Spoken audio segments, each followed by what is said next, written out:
ما انزل اللہ بہا من سلطان، اس کے بارے میں اللہ نے کوئی دلیل نازل نہیں کی. ما انزل اللہ، نہیں نازل کی اللہ نے، بہا اس کے ساتھ، ان خداؤں کے ناموں کے ساتھ، نہ ان خداؤں کی نہ ان کے ناموں کی اللہ نے کوئی دلیل نازل نہیں کی. من سلطان، کوئی بھی دلیل اس کی نہیں. ان الحکم الا للہ، اصل جو فیصلہ ہے وہ تو اللہ کے ہاتھ میں، اصل جو قانون ہے وہ تو اللہ کا چلنا چاہیے. یہ پوری کائنات اللہ کی ہے. الا لہ الخلق والامر، جس نے پیدا کیا ہے حکم بھی تو اسی کا چلے گا نا. جو مالک وہ ہوتا ہے جو پیدا کرنے والا ہو.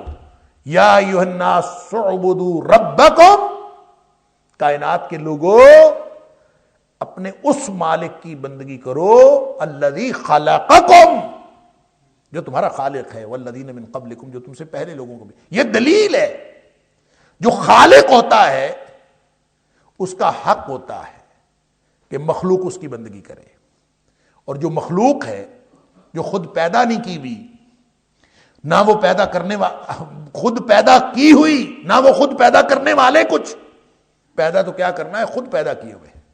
اللہ تعالیٰ سورہ نحل کے اندر فرماتا ہے کہ یہ جو تم اللہ کو چھوڑ کر اور چیزوں کو جن کو پکارتے ہو، لا یخلقون شیئا وہم یخلقون، یہ کوئی چیز پیدا تو کیا کریں، خود پیدا کیے ہوئے، خود مخلوق ہیں. اللہ، ان کی حیثیت کیا ہے، کس بنیاد پر ان کی پرستش کرتے ہو، پوجا کرتے ہو. اللہ. پھر اللہ فرماتا ہے اموات غیر احیاء، مردے ہیں، زندگی کی رمق بھی ان کے اندر باقی نہیں، کچھ بھی نہیں ہے، مردے غیر احیاء. وما یشعرون ایان یبعثون، اتنی بات کا بھی شعور نہیں رکھتے کہ ان کو دوبارہ کب زندہ کیا جائے گا، دوبارہ اٹھنا کب ہے انہوں نے جی کے، دوبارہ بعث بعد الموت کب ہونا ہے، ان کو تو اتنا نہیں پتا، اور تم ان کی بندگی کرتے ہو، اللہ کو چھوڑ کر ان کو پکارتے ہو. لہذا خدا کسی بھی قسم کا ہو، اللہ کی ذات کو چھوڑ کر سب باطل ہے. وہ ساتھ ایسوسیٹ کیے جائیں یا ان کے علاوہ ان کو پوجا کی جائے. دیکھیں یہ حدیث جو حضرت عمران بن حسین رضی اللہ تعالیٰ عنہ کے والد کی ہے، ان کے والد کے بارے میں نبی پاک صلی اللہ علیہ وسلم نے ابو عمران سے، جو مشرک تھے، نبی پاک صلی اللہ علیہ وسلم نے ان سے پوچھا کہ ابو عمران کتنے خداؤں کو مانتے ہو؟ تو کہتے ہیں کہ میں 7 خداؤں کو مانتا ہوں. اچھا، کون سے 7 خدا؟ کہتے ہیں ایک بڑا جو آسمانوں میں ہے اور 6 چھوٹے جو زمین میں ہیں. یعنی کتنے سادہ مشرک تھے کہ بات مان جاتے تھے اور پورا اعتراف کر لیتے تھے کہ اس بڑے کے ساتھ ہم بہت ساروں کو مانتے ہیں. اللہ اکبر. لیکن ہم نہیں مانتے، ہم خداؤں کو مان رہے ہوتے ہیں لیکن ہم اعتراف نہیں کرتے. اللہ تعالیٰ فرماتا ہے ان الحکم الا للہ، اصل حکم، اصل قانون تو اللہ ہی کا، پورے جہان میں صرف اللہ کی حکمرانی ہے. ہمارا اسی نے حکم دیا ہے اللہ تعبدوا الا ایاہ، سوائے اس کے کسی اور کی بندگی نہ کرنا. اللہ تعبدوا، ہرگز تم بندگی نہ کرو، الا ایاہ، سوائے اسی کی، اسی ایک کی بندگی کرو. ذالک الدین القیم، اس سے سیدھا دین بھی کوئی ہو سکتا ہے. ذالک الدین القیم. پیچیدگیاں تو پیدا ہوتی ہیں جب خدا کے ساتھ آپ اور چیزوں کی حیثیتوں کا تعین کرنا شروع کر دیتے. جب آپ کو یہ سمجھ آ جائے کہ ایک واحد ہستی اللہ کی، ایک واحد اتھارٹی اللہ کی، ایک واحد خالق اللہ، باقی ساری کائنات مخلوق. سادہ سی بات ہے، اسی وقت سمجھ میں آ جاتی. مخلوق غلام ہے، مخلوق عبد ہے، خالق معبود ہے. بات ختم ہو گئی. یعنی اس سے اتنی سادہ بات یہ سمجھ میں نہیں آتی. ذالک الدین القیم، یہ سادہ سی بات ہے. اللہ تعبدوا الا ایاہ. تم مخلوق ہو، مخلوق میں سے کسی کے سامنے سجدہ ریز نہیں ہونا، ایک اللہ کے سامنے سجدہ ریز ہونا. اللہ اکبر. اور جو ایک اللہ کے سامنے سجدہ ریز نہیں ہوتا پھر وہ در در پہ سجدہ ریز ہوتا ہے. وہ ایک سجدہ جسے تو گراں سمجھتا ہے 1000 سجدے سے دیتا ہے آدمی کو نجات. یعنی آپ ہر طرف سے منہ موڑیں، ایک اللہ کی طرف آ جائیں، بس اتنی سی بات. ہاں، وہ اللہ جس کے پاس اختیار ہے، جس کے پاس اتھارٹی ہے اس کے علاوہ کسی کے پاس کوئی اتھارٹی نہیں. وہ اگر کسی کو چن لے، مصطفیٰ بنا لے، مجتبیٰ بنا لے، وہ کسی کو اختیار دے دے تو وہ دے دے، وہ پھر مصطفیٰ بن جاتا ہے، مجتبیٰ بن جاتا ہے، وہ نبی اکرم صلی اللہ علیہ وآلہ وسلم بن جاتے ہیں. ان کو اللہ نے اختیار دیا، دین کی اتھارٹی دی، چن لیا، اور چن کے اتھارٹی دی. کیوں اتھارٹی دی؟ اس لیے کہ وہ بھی اللہ کی مرضی کے بغیر نہیں بولتا. وہ اللہ کی مرضی آتی ہے، اللہ کا حکم آتا ہے تو بولتا ہے. وما ينطق عن الهوى، اپنی خواہش سے نہیں بولتا.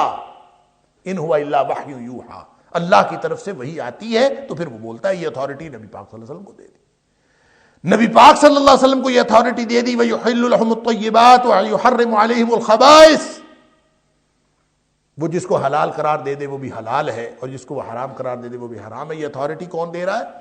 اللہ. جس کے پاس اصل اختیار ہے اسی نے اختیار اس کو دیا. اب اس کے بعد آگے اختیار، اگر کوئی صاحب اختیار آگے اختیار منتقل کرے گا تو ہے، نہیں کرے گا تو کوئی نہیں.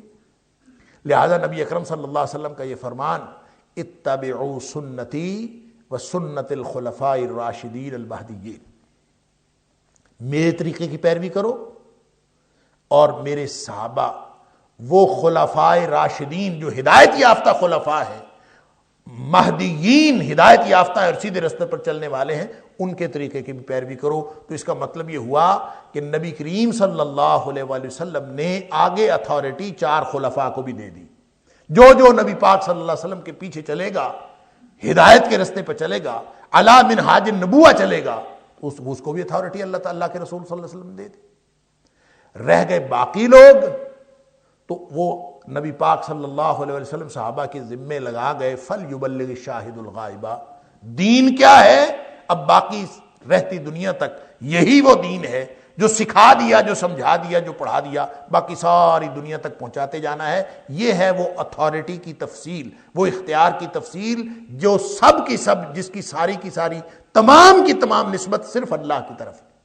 اگر اللہ سے اتھارٹی کا ورود ہو، اگر اللہ کی طرف سے اتھارٹی اور اختیار کا نزول ہو اور ثابت ہو، اس کی طرف سے حکم ہو جائے تو ٹھیک ہے. اگر اس کی طرف سے حکم نہ ہو تو کوئی نہیں، اختیار تو اس کا ہے، جس کا اختیار ہے. لیکن ہم کون ہیں؟ ہم نام رکھ لیتے ہیں، فلاں آیا تو فلاں حکم آ گیا. ابھی مجھے کوئی ایک بڑا سو کالڈ پڑھا لکھا آدمی پچھلے دنوں ملا، مجھے کہتا ہے خواجہ غریب نواز آئے تو تبلیغ کا حکم ہوا. سبحان اللہ. اب آپ اس کو ثابت کرتے جائیں، ساری زندگی بحث کرتے جائیں، کیسے آئے، کہاں سے حکم آیا. اگر تو وحی کے ذریعے آیا تو وحی کا سلسلہ نبی پاک صلی اللہ علیہ وسلم پر بند ہو گیا. اگر اس کے بعد کسی طریقے سے آیا تو وہ کوئی باطل طریقہ ہی ہو سکتا ہے، وہ کوئی شیطانی طریقہ تو ہو سکتا ہے، وہ رحمانی طریقہ نہیں ہو سکتا. اللہ کی طرف سے اگر حکم آتا تو اللہ کی طرف سے اتھارٹی بھی موجود ہوتی. لہذا واحد اتھارٹی اللہ کی ذات ہے. امر اللہ تعبد الا ایاہ، سادہ سا دین ہے، ہر شخص کی سمجھ میں آنے والا ہے. ذرا سی بھی فطرت سلیمہ کی کوئی ایک پہلو بھی موجود ہو تو بات سمجھ میں آنے والی ہے کہ ما تعبد، امر اللہ تعبد الا ایاہ، اسی نے حکم دیا ہے کہ اس کے علاوہ کسی اور کی بندگی نہ کرو. ذالک الدین القیم، یہ سادہ سا دین ہے. ولکن اکثر الناس لا یعلمون، یہ سادہ سی بات بھی اکثر لوگوں کی سمجھ میں نہیں آتی. ولیکن، اور لیکن، اکثر الناس، لوگوں کی اکثریت، لا یعلمون، یہ اتنی سی حقیقت نہیں جان سکتے. ایک اللہ ہے اور باقی ساری کائنات غیر اللہ ہے. ایک اکیلا خالق ہے، باقی ساری مخلوق ہے. یہ اتنی سی بات لوگوں کی سمجھ میں نہیں آتی. ذالک الدین القیم، یہ سادہ سا دین ہے. اندازہ کیجئے کہ اللہ نے اپنے نبیوں کو کیسی بصیرت اور بصارت عطا کی ہوتی ہے، اور کیسی کلام کی جامعیت عطا کی ہوتی ہے کہ پوری کہانی صدیوں کا شرک اور چند فقرے یوسف علیہ السلام نے بیان کیے ہیں، پوری توحید سمجھا دی اور فرمایا یہ سادہ سی بات ہے. یہ جس کی سمجھ میں آ گئی ایک اللہ، وہ اکیلا خالق ہے، باقی ساری کائنات مخلوق ہے. باقی ساری کائنات عبد ہے، مخلوق عبد ہوتی ہے، اور جو خالق ہوتا ہے وہ معبود ہوتا ہے اکیلا. اگر یہ سمجھ میں آ جائے تو ذالک الدین القیم، یہ سادہ سا دین ہے. ولیکن اکثر، سادہ اور سیدھا دین ہے. وَلَٰكِنَّ أَكْثَرَ النَّاسِ لَا يَعْلَمُونَ، لیکن لوگوں کی اکثریت اس بات کو جانتی نہیں۔ یہاں سورہ یوسف میں ہی آگے جا کے فرمایا وَمَا يُؤْمِنُ أَكْثَرُهُم بِاللَّهِ إِلَّا وَهُم مُشْرِكُونَ، بہت سارے لوگ اللہ پر ایمان تو رکھتے ہیں لیکن ساتھ شرک بھی کرتے ہیں۔ وَمَا يُؤْمِنُ أَكْثَرُهُم بِاللَّهِ آیت نمبر 106 کے اندر آگے پڑھیں گے جا إِلَّا وَهُم مُشْرِكُونَ، ساتھ کسی نہ کسی اور کو ایسوسیٹ کیا ہوتا اللہ کی بندگی۔ جیسے میں عرض کر رہا تھا کہ یہ حدیث میں آتا ہے ابو عمران کی بات، عمران بن حسین کے والد کی بات، کہ انہوں نے کہا جناب 6 چھوٹے اور 1 بڑا، تو اللہ تعالیٰ فرماتا ہے وَمَا يُؤْمِنُ أَكْثَرُهُم بِاللَّهِ، یہ جو اکثر لوگ نہیں جانتے نا، یہ گڑبڑ کیا کرتے ہیں؟ وہ یہی کرتے ہیں، ایمان اللہ پر بھی رکھتے ہیں إِلَّا وَهُم مُشْرِكُونَ، ساتھ کسی اور کو بھی ملایا ہوا ہوتا ہے۔ وَمَا أَكْثَرُ النَّاسِ وَلَوْ حَرَصْتَ بِمُؤْمِنِينَ، اے حبیب صلی اللہ علیہ وسلم آپ چاہے جتنی مرضی اس بات کی خواہش کریں کہ لوگ ایمان والے بن جائیں، لیکن اکثریت ایمان والی نہیں ہوتی، اکثریت ہمیشہ بے ایمانوں کی ہوتی ہے۔ اور یہاں اللہ فرماتا ہے وَلَٰكِنَّ أَكْثَرَ النَّاسِ لَا يَعْلَمُونَ، اکثریت جاہلوں کی ہوتی ہے، جانتے نہیں ہیں۔ اس کا مطلب ہے شرک کی بنیاد جہالت ہوتی ہے۔ علم آ جائے تو علم تو نور ہے، علم توحید کی طرف لے کے جاتا ہے، اور جس کے پاس علم نہیں ہوتا وہی شرک کی طرف جا سکتا ہے۔ علم اور شرک کا آپس میں کوئی تعلق نہیں، عقل اور شرک کا آپس میں کوئی تعلق نہیں ہے۔ اگر اللہ تعالیٰ نے سلیم فطرت عطا کی ہو، فطرت سلیمہ عطا کی ہو، علم عطا کیا ہو، تو ایسا شخص کبھی شرک کی طرف جا نہیں سکتا۔ شرک تو اپنی دانش کے میدان میں، عقل کے میدان میں، شرک اپنی موت آپ مر جاتا ہے۔ شرک کے لیے کنڈیوسو انوائرمنٹ، شرک کے لیے جو مددگار ماحول ہوتا ہے وہ جہالت کا ماحول ہوتا ہے، جہاں لوگ جانتے نہیں ایک دوسرے کو، جہاں لوگ اصل حقیقت کو نہیں جانتے، جن کو علم نہیں ہے، جن کو اللہ کی کتاب کا علم نہیں ہے، نبی پاک صلی اللہ علیہ وسلم کی لائی ہوئی تعلیمات کا علم نہیں ہے، وہاں پہ شرک پنپتا ہے، وہاں پہ شرک پھلتا پھولتا ہے۔ وَلَٰكِنَّ أَكْثَرَ النَّاسِ لَا يَعْلَمُونَ، جو حقیقت جو اکثریت جاہلوں کی ہے وہاں پہ توحید نہیں ہوتی، وہاں جہاں علم آ جاتا ہے وہاں پہ شرک ختم ہو جاتا ہے۔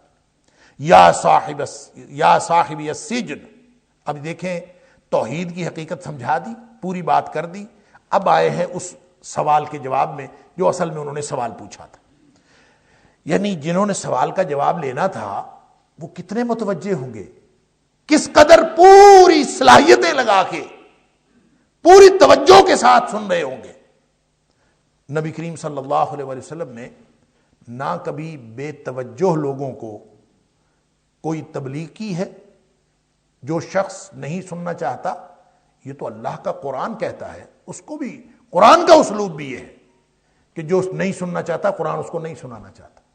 نبی اکرم صلی اللہ علیہ وسلم فرمایا، اللہ فرماتا ہے، حدیث قدسی ہے، انا عند ظن عبدی بی، میں اپنے بندے کے گمان کے مطابق معاملہ کرتا ہوں۔ اگر کوئی بندہ اللہ کے بارے میں یہ سوچے کہ میرا اللہ میری نہیں سنتا، تو اللہ اس کی واقعتاً نہیں سنتا۔ نبی اکرم صلی اللہ علیہ وسلم نے فرمایا کہ ادعوا اللہ وانتم موقنون بالاجابہ، جب دعا کیا کرو نا تو اس یقین کے ساتھ دعا کیا کرو کہ میرے اللہ کو میری بات پہنچ رہی ہے اور میرا اللہ اس کا جواب دے رہا، میری گفتگو اللہ کے ساتھ ہو رہی ہے، یعنی ہوا میں تحلیل نہیں ہو رہی ساری باتیں، میں کہہ رہا ہوں، میرا اللہ سن رہا ہے، میرا اللہ میری قبول کر رہا ہے۔ وَأَنْتُمْ مُوقِنُونَ بِالْإِجَابَةِ، قبولیت کا یقین ہو، اس طرح مانگا کرو۔ وگرنہ اگر دل میں یہ ہو نا کہ پتہ نہیں وہ کہاں میں کہاں، پتہ نہیں میری سن رہا ہے کہ نہیں سن رہا، پتہ نہیں، جس دل میں یہ ہوتا ہے تو نبی اکرم صلی اللہ علیہ وسلم فرمایا ان اللہ تعالی لا يقبل، اللہ قبول نہیں کرتا من قلب غافل لاہن، ایسا دل جو غافل ہے، نادان ہے، انجان ہے، جاہل ہے، جس کو یہ پتہ ہی نہیں کہ میرا اللہ میری سن رہا ہے، لاہن یا پھر لہو و لعب میں مبتلا ہے اور اپنے شغل میلے میں پڑا ہوا ہے، ساتھ دعا بھی کر رہا ہے، اس کی توجہ ہی نہیں ہے اللہ کی طرف، تو اللہ اس کی نہیں سنتا۔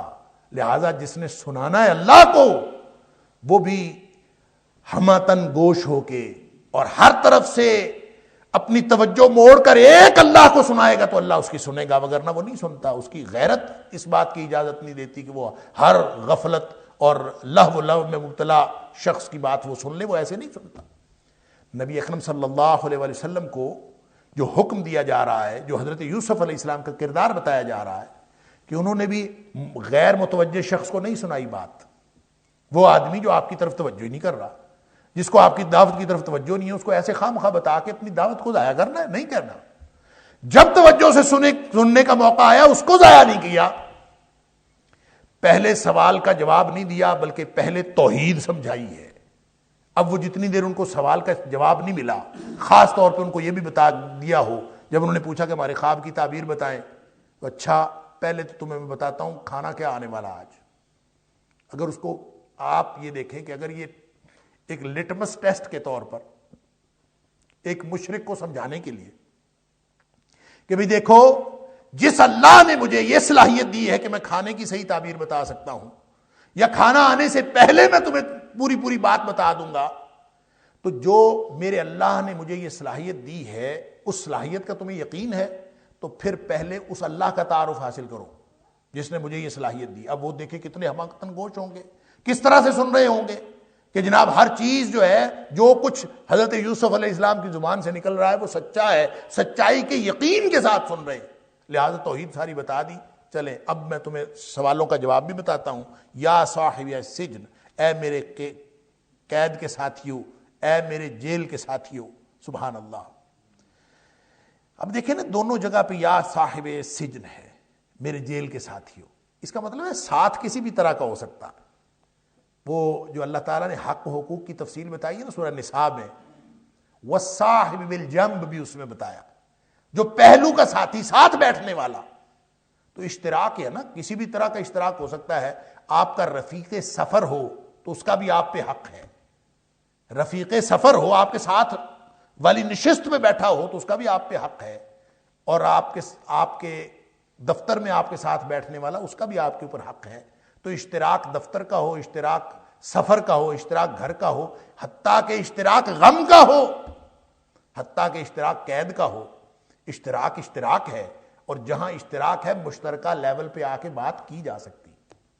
لہذا وہ اشتراک جو غم ہے، جو خوشی ہے، جو کیفیت ہے، جو مقام ہے، جو آپ کا سانجا ہے، آپ اشتراک کا حوالہ بھی دے سکتے ہیں کہ بھئی دیکھو ہم تو سفر کے ساتھی ہیں۔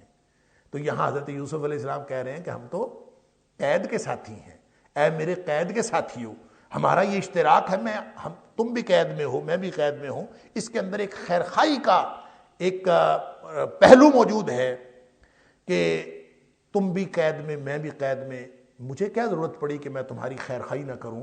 گویا ہم جو ایک ہی طرح کے غم میں مبتلا ہیں تو ہم دونوں ایسی کیفیت میں ہیں کہ میں سوائے تمہاری خیرخواہی کے اور کوئی بات کر ہی نہیں سکتا۔ یا صاحب السجن، اس کے اندر ایک خاص طرح کی محبت ہے، خاص طرح کا اشتراک ہے، خاص طرح کی ایک خیرخواہی کا اظہار ہے کہ اے جیل کے قید کے ساتھیوں، خواب کی بات سن لو۔ اما احدکما فیسقی ربہ خمرا، تم میں سے جو ایک ہے نا، تم میں سے ایک، وہ تو اپنے مالک کو، اپنے آقا کو شراب پلائے گا۔ وہ جس نے خواب میں دیکھا تھا کہ میں شراب نچوڑ رہا ہوں، شراب کشید، تم تو اپنے مالک کو جا کے، یعنی تم نوکری پر بحال ہو جاؤ گے۔ علامہ قرطبی لکھتے ہیں کہ انہوں نے ساتھ یہ بھی بتا دیا تھا کہ 3 دن میں تم بحال ہو جاؤ، یعنی 3 دن میں فیصلہ ہونے والا، کیونکہ اس آیت کے آخر میں قضی الامر، فیصلہ ہو چکا ہے، یعنی اس قدر حتمی بات بتا دی کہ فیصلہ بھی ہو چکا ہے کہ 3 دن میں اس میں امپلیمنٹیشن ہو جانی ہے۔ کیا فیصلہ ہونا ہے؟ یہ جس نے خواب میں دیکھا کہ شراب کشید کر رہا ہے وہ تو اپنے مالک، وہ رہا ہو جائے گا، وہ جا کے اپنے مالک کو پھر شراب پلانے پر اسی ڈیوٹی پر چلا جائے گا۔ وَأَمَّا الْآخَرُ، جبکہ جو دوسرا ہے، آخر کا مطلب ہوتا ہے دوسرا، خے کے اوپر خا کے اوپر زبر ہو تو اس کا معنی ہوتا ہے دوسرا، ادر، اور اگر خا کے نیچے زیر ہو تو اس کا مطلب ہوتا ہے آخری۔ وَأَمَّا الْآخَرُ، جو دوسرا ہے، اس کے بارے میں کیا ہے؟ فَيُسْلَبْ، اس کو سولی پہ چڑھا دیا جائے گا، سلیب دے دی جائے گی، یعنی اس کو سزائے موت ہو جانی ہے۔ فَتَأْكُلُ الطَّيْرُ مِن رَأْسِهِ، پھر اس کے جو پرندے آئیں گے اور آ کے اس کا سر نوچ نوچ کے کھائیں گے. وہ خواب میں تو اس نے دیکھا تھا روٹیاں رکھی ہوئی ہیں، سر کے اوپر روٹیاں رکھی ہوئی ہیں اور پرندے آ کے روٹیاں کھا رہے ہیں. تو حضرت یوسف علیہ السلام نے بتایا کہ اصل میں تمہیں سزائے موت ہو جائے گی، سولی پہ تمہیں چڑھایا جائے گا، وہیں پہ لاش لٹکی رہے گی اور پرندے آئیں گے اور تمہارا سر جو ہے وہ نوچ نوچ کے کھائیں گے. اللہ اکبر. قضی الامر، یہ فیصلہ ہو چکا. الذی فیہ تستفتیان، جس بات کے بارے میں تم دونوں سوال پوچھ رہے ہو نا، اس کا فیصلہ اٹل ہو چکا، اللہ کی طرف سے ہو چکا. اب علامہ قرطبی لکھتے ہیں کہ ساتھ یوسف علیہ السلام نے کہا تھا 3 دن میں یہ امپلیمنٹ ہو جانا، فیصلہ پہلے ہی ہو چکا ہے اللہ کی طرف سے. اللہ کی تقدیر میں فیصلہ ہو گیا یا بادشاہ کے دربار میں فیصلہ ہو گیا، فیصلہ بہرحال ہو چکا ہے. ایک پختہ بات، یقینی بات حضرت یوسف علیہ السلام نے بتائی کہ ایسا ہو جانا ہے. وقال للذی ظن انہ ناج منہما، اور یوسف علیہ السلام نے فرمایا للذی، اس شخص سے، ظن جس کے بارے میں انہوں کا گمان کیا، انہوں نے خیال کیا، ان کا خیال تھا، انہ یہ کہ وہ ناج منہما، ان دونوں میں سے نجات پانے والا ہے، یعنی جو رہا ہونے والا ہے ان دونوں میں سے ایک، یعنی جس کی شراب پر ڈیوٹی واپس چلی جائے گی، اس کے بارے میں اس کو حضرت یوسف علیہ السلام نے کہا اذکرنی عند ربک، تو جا کے اپنے آقا کے پاس میرا تذکرہ کرنا. اذکرنی، مجھے میرا ذکر کرنا، عند ربک، اپنے مالک کے پاس جا کے. فانساہ الشیطان، پھر اس کو شیطان نے بھلا دیا. ذکر ربہ، اس اپنے آقا کے پاس جا کے یوسف علیہ السلام کا ذکر کرنا شیطان نے بھلا دیا. فلبث فی السجن، پس وہ پڑا رہا قید میں، بضع سنین، چند اور سال. بضع سنین، چند سال. یہ وہ بات جو میں پہلے عرض کر رہا تھا، بضع سنین، بضع کا لفظ جو بضع کا لفظ ہے یہ بولا جاتا ہے 3 سے لے کر 9 تک کے عدد پہ، لہذا چند اور سال، یہ 3 سال بھی ہو سکتے ہیں، یہ 9 سال بھی ہو سکتے ہیں. 9 سال اور لگ گئے، 1 دہائی اور لگ گئی، جیل کے اندر پڑے رہے. اللہ اکبر. اب ذرا اندازہ کیجئے اس دور کے قانون کا اور اس دور کے ماحول کا اور اس دور کے معاشرے کے بگاڑ کا کہ ایشو کیا تھا. ایشو یہ تھا کہ جو خواتین مصر تھیں ان کی بے حیائی اس قدر منہ چھٹ ہو گئی تھی اور اس قدر وہ حدود سے باہر ہو رہی تھی کہ پورے جو حکمران ہیں مصر کے، ان کو کوئی اور راستہ نہیں نظر آیا ان کی بے حیائی سے یوسف علیہ السلام کو بچانے کا یا اپنی عزتیں بچانے کا. ان کو کوئی اور طریقہ نظر نہیں آیا سوائے اس کے کہ یوسف علیہ السلام کو جیل میں ڈال. ساری خواتین مل کے بے حیائی کی انتہا کو پہنچی ہیں. اللہ اکبر. اگر اس دور کی بے حیائی کو سمجھنا ہو کہ کس طرح سے وہ عزیز مصر کی بیوی جو ہے جس کا نام زلیخا بائبل نے لکھا ہے، وہ کس طرح سے سینہ تان کے ساری خواتین مصر کے سامنے اپنی اس بے حیائی کا چرچا کرتی ہے اور اپنا افیئر بتاتی ہے کہ جناب میں نے تو پوری کوشش کی ہے، یہ میرے سے بچ گیا ہے، آئندہ میں اسے بچنے نہیں دوں گی. وہ جس طرح سے اپنی دلیری کا قصہ سنا رہی ہے، اپنی انتخاب کا قصہ سنا رہی ہے، یہ اس وقت انتہائی قابل فہم ہو جاتا ہے جب آج کے دور میں آپ دیکھیں کہ لڑکیاں جو ہیں، آج کے دور میں لڑکیاں اپنے موبائل میں دوسروں کو اپنے فرینڈز کی تصویریں نہیں دکھاتی. یہ دیکھو یہ میرا بوائے فرینڈ ہے، اور بے حیائی کی انتہا ہے.